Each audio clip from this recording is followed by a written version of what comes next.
given that x square plus 1 upon x square equals to 53. Then we have to find x minus 1 upon x.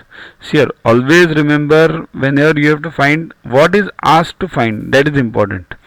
Suppose if this would have been x plus 1 upon x, then the formula would have been different. X minus 1 upon x, formula is different.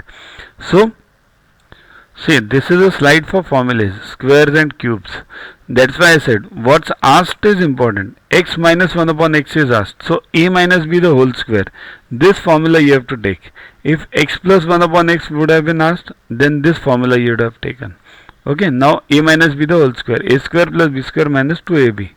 So that is a square is x square plus b square is 1 upon x square minus 2ab. So 2 into x into 1 upon x. So both get cancelled, only 2 remains. So what do we get now? X minus 1 upon x the whole square equals to x square plus 1 upon x square minus 2.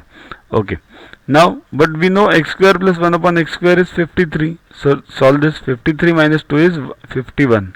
So x minus 1 upon x the whole square equals to 51. So x minus 1 upon x will be square root of 51.